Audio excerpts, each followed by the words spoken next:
Salam saudara-saudaraku yang dikasihi Tuhan Yesus. Senang sekali bisa berjumpa kembali dengan saudara-saudara sekalian. Saya masih ingin share tentang COVID-19.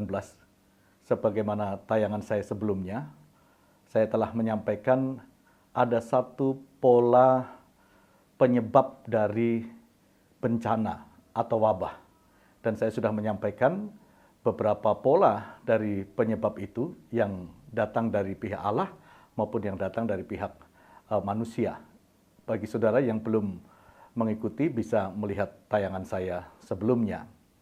Dan saya ingin melanjutkan masih dalam topik COVID-19 ini sebagai sebuah pandemi global yang nampaknya belum usai.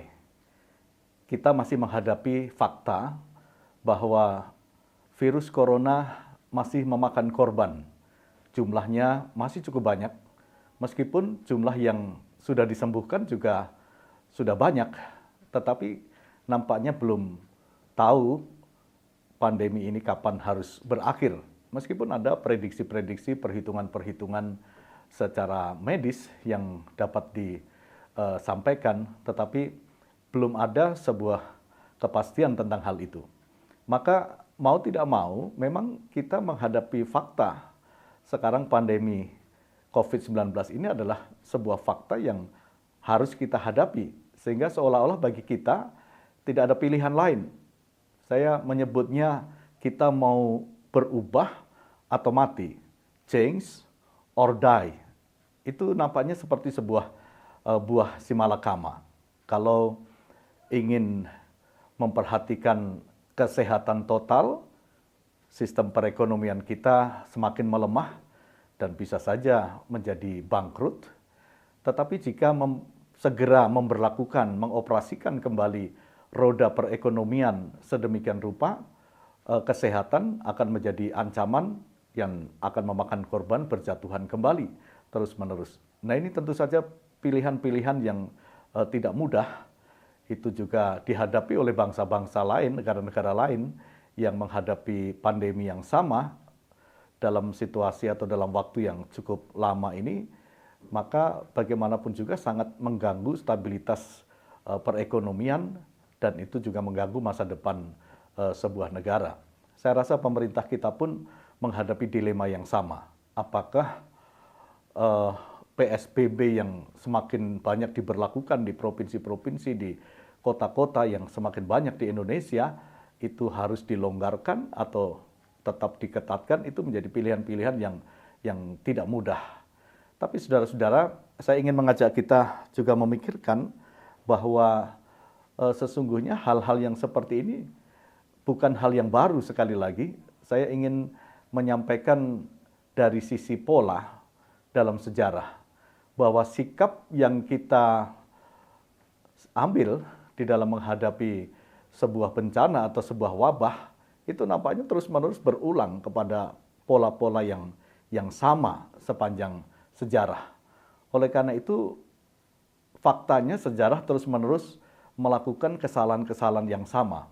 Dan oleh karena itu, ketika kita sekarang ini sedang menghadapi pandemi COVID-19 ini, sebuah pandemi global yang melanda banyak negara, maka kita kembali, saya ingin mengajak kita melihat pola-pola yang pernah terjadi di dalam sejarah, di dalam Alkitab, dan kemudian juga berkembang dalam sejarah dunia sampai dengan hari ini. Pola yang terjadi nampaknya serupa, seperti sebuah spiral yang saya katakan spiral progresif, berulang, meskipun ada sedikit modifikasi di dalamnya.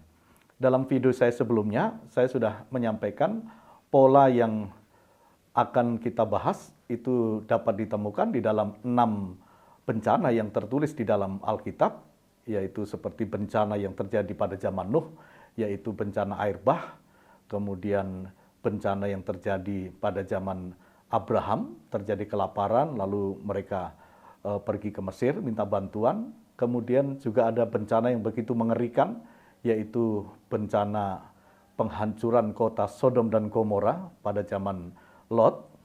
Dan kemudian juga ada bencana kelaparan kembali yang terjadi pada zaman Yakub sehingga mereka harus minta bantuan kepada Mesir, dan Yusuf, salah satu anak Yusuf memang sudah menjadi penguasa di sana.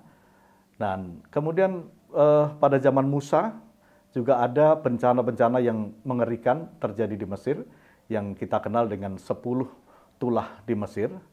Dan kemudian saya juga mengambil bagian beberapa bencana yang terjadi ketika orang Israel sudah keluar dari tanah Mesir. Mereka berjalan berkeliling-keliling di padang gurun, dan di sana nampaknya mereka juga menghadapi ada beberapa kali masalah-masalah atau krisis atau bencana, dan bagaimana mereka mengambil sikap di dalam menghadapi bencana-bencana itu. Nah, saya ingin mengajak kita melihat pola-pola itu supaya kita belajar sesuatu di sana dan berharap tidak melakukan kesalahan yang sama pada masa kini. Nah, ini menarik sekali. Saya menemukan ada pola. Pola umumnya itu adalah pola yang tanpa kita sadari sama seperti yang terjadi pada masa kini. Ketika bencana itu terjadi, ya, yang dilakukan oleh manusia pada setiap zaman itu adalah sama dengan zaman sekarang, yaitu evakuasi, karantina, isolasi. Coba perhatikan pada waktu zaman Nuh, ketika amoralitas semakin meningkat, kejahatan mengalami titik puncak, lalu Tuhan mendatangkan air bah, maka yang Tuhan lakukan adalah mengevakuasi Nuh dan keluarganya. Nah, ini menarik. Ketika kelaparan terjadi di Kanaan pada zaman Abraham, maka Abraham membawa seluruh keluarga yang bersama-sama dengan dia mengevakuasi, meskipun evakuasinya dibawa ke keluar negeri, yaitu ke tanah Mesir. Begitu juga pada waktu Sodom dan Gomora, ketika memang kejahatan amoralitas manusia itu zaman itu sudah mencapai puncaknya, maka memang Tuhan akan memberikan hukuman kepada mereka dengan cara menghancurkan kota Sodom dan Gomora, yaitu dengan api dan belerang. Tapi bersama dengan itu Tuhan juga mengevakuasi Lot dan keluarganya. Begitu juga pada zaman Yakub, ketika terjadi kelaparan lagi di Kanaan, maka mereka juga mengevakuasi lagi ke Mesir dan diselamatkan oleh Yusuf di sana. Dan ketika terjadi lagi pada zaman Musa, ketika Tuhan mau menunjukkan otoritasnya, kuasanya kepada orang Mesir, maka memang Israel itu dievakuasi sedemikian rupa, mendapatkan proteksi yang secara khusus. Tulah itu mengenai bangsa Mesir, tetapi orang-orang percaya waktu itu diisolasi di tanah Goshen, dan itu luar biasa. Nah, begitu juga pada waktu mereka keluar dari Mesir ke padang gurun, mereka berputar-putar, lalu memang Tuhan menguji mereka dengan beberapa masalah atau bencana atau wabah atau krisis, ya. Tetapi mereka tidak bisa kemana-mana. Mereka memang dievakuasi di padang gurun itu. Mereka mau tidak mau harus menghadapi kenyataan itu. Nah, dari pola umum ini, nampaknya ketika bencana terjadi, yang terjadi adalah ada pola evakuasi, kemudian harus ada karantina dengan cara-cara yang khusus, dan juga ada sistem semacam isolasi. Dan ini tentu saja dalam cara-cara Tuhan pada setiap zaman yang berbeda-beda. Nah, kita perhatikan ketika hal-hal ini terjadi pada masa kini juga yang terjadi sama. Ada proses evakuasi, ya, kemudian ada proses karantina, ada proses isolasi. Jadi pola yang sama itu terjadi. Nah, kemudian saya juga ingin mengajak kita melihat bahwa ketika harus menghadapi sebuah bencana atau sebuah wabah, sikap seperti apakah yang pola sikap seperti apakah yang terjadi, dan itu terjadi nampaknya berulang-ulang. Nah, mari kita belajar dari situ supaya sekali lagi kita tidak mengulangi kesalahan-kesalahan yang sama dan belajar hal-hal positif dari pola-pola itu. Nah, saya kategorikan polanya sebenarnya hanya ada dua, yaitu pola yang positif dan pola yang negatif. Nah, yang positif ada. Saya mencatat di sini yang positif itu adalah sikap taat, sabar, bertahan sambil melihat tanda-tanda yang Tuhan berikan. Nah, ini nampak pada waktu Nuh misalnya, pada zaman Nuh, ya ketika Tuhan mengirimkan bencana air bah itu, ya Nuh sangat taat kepada Tuhan. Nuh sangat taat pada perintah Tuhan. begitu detailnya, dia buat perahunya yang begitu besar dan sebagainya. Segala ketentuan-ketentuan yang Tuhan berikan itu, Nuh menaatinya. Dia bawa semua keluarganya, istri, anak-anaknya, dan dia taat dengan itu. Begitu juga yang terjadi pada zaman Lot. Ya, Lot itu ketika Tuhan mau menghancurkan Sodom dan Gomora, memang Tuhan sudah memberikan perintah, kamu harus segera lari keluar dari kota itu. Ya, meskipun nanti ada pola negatif yang dialami oleh istrinya, tapi pola yang dari pihak Lot itu ada dia taat, ya, dia keluar dari situ. Nah, ini menarik sekali Bapak Ibu sekalian. Yang kedua, ada pola perlindungan terhadap orang lain. Nah, ini bagus. Tuhan tidak hanya menyelamatkan Nuh, tapi Nuh dan keluarganya. Tuhan tidak hanya menyelamatkan Lot, tapi juga Lot dan anak-anaknya. Meskipun istrinya dia mengambil pilihan sendiri. Dan dia menyelamatkan Yakub dan anak-anaknya. Meskipun ada problem antara Yusuf dengan saudara-saudaranya. Tetapi ada pola perlindungan itu. Ketika zaman Lot juga, pada waktu kota Sodom dan Gomora itu akan dihancurkan, dan orang-orang penduduk kota Sodom dan Gomora itu sedemikian rupa moralitasnya yang begitu bobrok, maka Lot melindungi dua orang malaikat itu dengan ya jangan pakai mereka istilahnya, jangan pakai mereka. Jadi Lot sebagai tuan rumah mau melindungi dua malaikat ini yang mereka tidak ketahui bahwa itu adalah malaikat. Jadi ini ada pola perlindungan, bukan hanya dirinya sendiri, tapi kita juga melindungi orang lain. Saya pikir pola yang sama itu terjadi pada setiap zaman. Kita tidak bisa tidak bersikap bahwa menghadapi sebuah pandemi yang besar seperti ini tidak bisa hanya memikirkan dirinya sendiri, tetapi memang juga harus memikirkan orang lain. Jadi yang terpenting di sini not me but we. Jadi bukan berpikir tentang saya saja, tetapi berpikir tentang kita. Nah, itu pola yang sebenarnya sudah ada pada waktu itu. Kemudian yang ketiga, ada pola yang menarik, yaitu pola menghadapi wabah, menghadapi bencana itu dengan berpikir positif. Saya ambil ini sebuah contoh yang menarik, karena ada sebuah kepahitan yang panjang yang dialami oleh Yusuf, karena sejak kecil dia memang diperlakukan tidak baik oleh keluarga saudara-saudara kandungnya.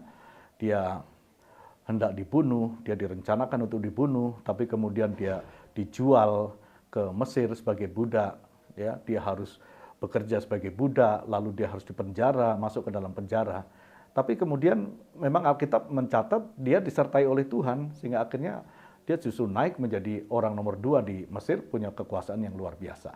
Nah, ketika saudara-saudaranya bersama dengan ayahnya, yaitu Yakub, mengalami kelaparan di Kanaan, lalu mereka harus datang kepada Yusuf, yang memang dia sebagai seorang penguasa mempunyai gandum, mempunyai menyimpan pangan yang berlimpah waktu itu.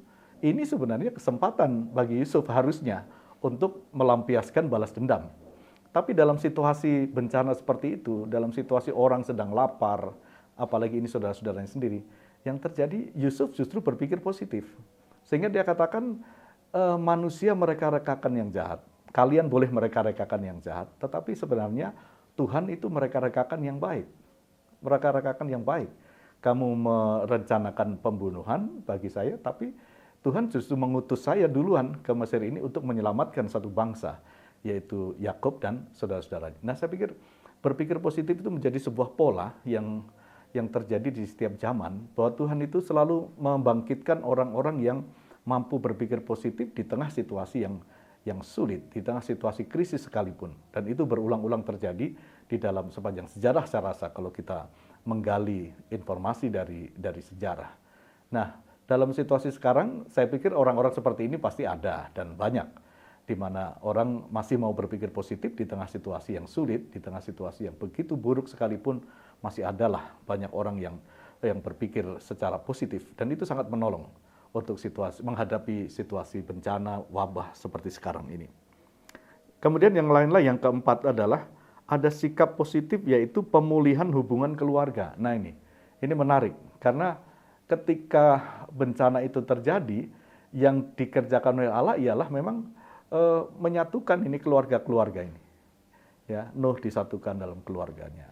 Meskipun ada konflik, nanti kita lihat negatifnya, Abraham dan istrinya ada masalah, kemudian Lot dengan istrinya juga ada masalah, ya. Tetapi ada pemulihan dalam keluarga terjadi pada diri Yusuf dan saudara-saudaranya, ya. Kepahitan masa lalu yang begitu panjang itu akhirnya justru melalui wabah, kelaparan, mereka dipertemukan, dipersatukan, dan kemudian dipulihkan. Nah, ini menarik sekali. Sehingga dari menghadapi sikap seperti ini, kita diwajibkan untuk stay at home, ya. Kita adalah kesempatan yang baik untuk bertemu kembali di tengah keluarga, dalam hubungan suami istri, orang tua anak, dan pemulihan-pemulihan itu bisa terjadi ketika kita menghadapi dengan sikap yang positif. Lalu saya juga melihat adanya pola spiritualitas yang bagus, ya. Nuh itu bergaul karib dengan Allah. Lot itu juga baik, dibantu oleh Abraham yang mendoa syafaatkan ketika dia menghadapi ancaman penghancuran Sodom dan Gomora. Musa, pada zaman Musa adalah seorang yang begitu spiritual, menghadapi berbagai macam krisis, dia selalu datang kepada Tuhan, dia minta petunjuk kepada Tuhan, dia minta arahan-arahan dan bimbingan dari Tuhan. Dan saya pikir ini menjadi pola yang menarik untuk kita, bahwa ketika menghadapi situasi yang sulit seperti ini, merupakan kesempatan bagi kita untuk membangun spiritualitas kita di hadapan Tuhan, baik secara personal maupun juga di dalam keluarga. Nah, ini pola-pola positif yang saya lihat, saudara-saudara sekalian. Nah, namun bersamaan dengan itu, ada juga pola negatif yang terjadi pada bencana-bencana yang dicatat di dalam Alkitab itu. Saya mencatat di sini juga ada 5 bencana, sikap menghadapi bencana. Yang pertama adalah sikap tidak taat. Nah, ini memang kita secara langsung bisa melihat sikap yang ditunjukkan oleh istrinya Lot. Ketika Tuhan memberikan perintah melalui malaikatnya bahwa kota itu akan dihancurkan dan Lot bersama dengan keluarganya harus lari meninggalkan kota itu dan tidak boleh menoleh ke belakang. Tapi ternyata istri Lot, kita tahu ceritanya, justru menoleh ke belakang yang akhirnya dia menjadi tiang garam. Nah, ini saya anggap ini sebuah pola ketidaktaatan terhadap perintah. Dan saya pikir hal-hal seperti itu selalu berulang. Atas alasan apapun, banyak orang akhirnya terjebak kepada sikap untuk tidak taat. Tidak taat pada aturan, tidak taat pada ketentuan-ketentuan yang diberlakukan bersama. Nah, akibat ketidaktaatan itu memang akhirnya memakan korban. Secara umum saya melihat korban pandemik COVID-19 ini ya karena yang pertama itu mula-mula karena ketidaktahuan, lalu yang kedua karena ketidaksiapan, lalu karena keterbatasan SDM dan peralatan medisnya, tapi kemudian juga karena ketidaktaatan terhadap berbagai ketentuan. Dan itu menjadi semacam pola. Yang kedua, saya melihat ada begini, ada ketika menghadapi sebuah pandemik atau sebuah wabah, itu ada upaya dari orang yang mencoba memberikan tumbal atau ingin mengorbankan orang lain. Ya. Nah, ini saya lihat ada di dalam peristiwa kelaparan pada zaman Abraham. Ketika mereka mengalami kelaparan di Kanaan, lalu mereka mau minta bantuan kepada Mesir, tapi kita perhatikan di sana ada cerita yang menarik bahwa Abraham mempunyai akal bulus sedikit karena dia minta supaya kalau sudah sampai di Mesir, Sarah istrinya itu tidak boleh mengakui bahwa dia sebagai istrinya tetapi sebagai adiknya. Nah, ini tentu saja adalah cara untuk supaya aman bisa masuk di sana dan mereka bisa mendapatkan bantuan, katakan sembakonya, ya, yang ada di Mesir. Dan nampaknya strategi ini mulus-mulus saja, tanpa disadari Sarah itu dijadikan seperti tumbalah untuk mendapatkan keamanan dan mendapatkan makanan dan minuman, sehingga akhirnya memang Sarah betul-betul diambil oleh Firaun. Tetapi apa yang terjadi setelah diambil oleh Firaun, tidak berapa lama kemudian terjadi tulah juga terjadi di Mesir, Dan akhirnya Fir'aun sadar bahwa ini berarti ada sesuatu yang nggak beres.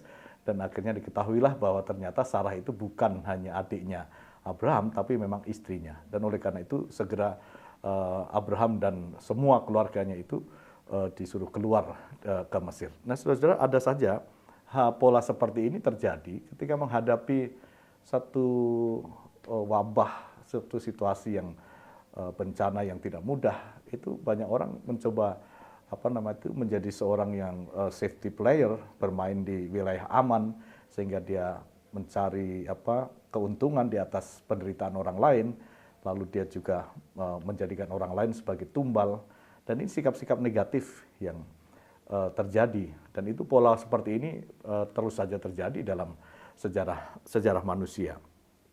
Nah, yang ketiga saya mencatat ada juga pola sikap hati yang mengeras. Ini sangat nampak sekali pada waktu terjadi tulah di Mesir, di mana Tuhan memang ingin menunjukkan, mendemonstrasikan otoritasnya dengan memberikan tulah. Dan tulah itu bukan hanya 1 kali, tapi 10 kali. Setiap kali tulah diberikan, memakan korban, Fir'aun seolah-olah bertobat, tapi ternyata pertobatannya semu. Setelah tulah 1 selesai, dia mengeraskan hati lagi. Diberikan tulah yang kedua. Tulah kedua memakan korban, seolah-olah Fir'aun bertobat, tapi ternyata tidak. Dia mengeraskan hati lagi. Dan begitulah tulah itu diberikan 3, 4, 5, 6, 7, 8, 9, sampai yang ke-10. Dan ini sikap mengeraskan hati yang sungguh-sungguh tidak memahami. Meskipun dia tahu akibatnya, dia tahu bahayanya, dia tahu dampaknya begitu serius, tetapi nampaknya dia tetap saja mau melakukan hal yang sama. Ini ada orang-orang yang mengeraskan hati seperti ini. Sudah diberitahu aturannya, sudah diberitahu, sudah diinformasikan prosedurnya, diinformasikan dampak-dampaknya dan sebagainya. Tetapi dia tetap saja mengeraskan hatinya. Nah, ini satu pola yang menarik. Dan pada waktu terjadi di padang gurun, ada pola lain lagi adalah orang-orang itu ketika menghadapi situasi sulit itu mereka menggerutu, lalu mereka mengeluh, dan bahkan mereka marah lalu memberontak melawan pemimpinnya, yaitu Musa. Jadi mereka itu memang dikenal sebagai bangsa yang tegar tengkuk, sehingga ketika menghadapi situasi sulit begitu akhirnya hanya menggerutu, mengeluh, lalu mempersalahkan orang lain, dan juga termasuk mempersalahkan pemimpinnya. Nah, ini pola-pola seperti ini berulang kali terjadi di dalam sejarah. Setiap kali menghadapi situasi yang sulit, situasi yang kritis, itu banyak orang mengeluh, lalu menggerutu, marah, dan mempersalahkan pemimpinnya. Dan ini merupakan salah satu bentuk dari pola yang ada. Dan yang kelima, saya mencatat ini bagi para pemimpin terutama ya, ada kesalahan-kesalahan dari pihak pemimpin itu, ada pola emosional ya, seperti Musa. Musa itu memang tidak mudah memimpin pada zamannya, sulit ya, memimpin di padang gurun ya, segala sesuatu tidak tersedia, kebutuhan sehari-hari sangat menuntut, dan itu tidak mudah. Ketika melihat bangsa Israel itu, meskipun mereka sudah melihat kebesaran Tuhan, tapi mereka tetap saja tidak mau percaya. Dengan setiap kali ada krisis mereka mulai mempersalahkan Musa, maka Musa pun secara manusia nampaknya dia juga jatuh kepada sikap yang di luar kendali. Akhirnya ketika Tuhan memerintahkan untuk menyentuh sebuah batu supaya mengeluarkan air, tapi ternyata Musa memukulnya dan dengan emosional. Tapi bagi Tuhan ini bukan hanya soal emosi, tetapi dicatat dalam kitab Bilangan, Musa itu telah tidak menghormati Tuhan, tidak menghormati kekudusan Tuhan, dan ini dianggap sebagai ketidakpercayaan. Dan akhirnya Musa mendapatkan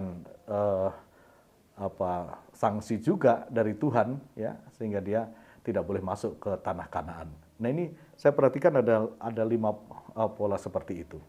Ya, maka saya menggarisbawahi, menyimpulkan bahwa di tengah situasi wabah pandemi ini, kita memang berada dalam pilihan-pilihan.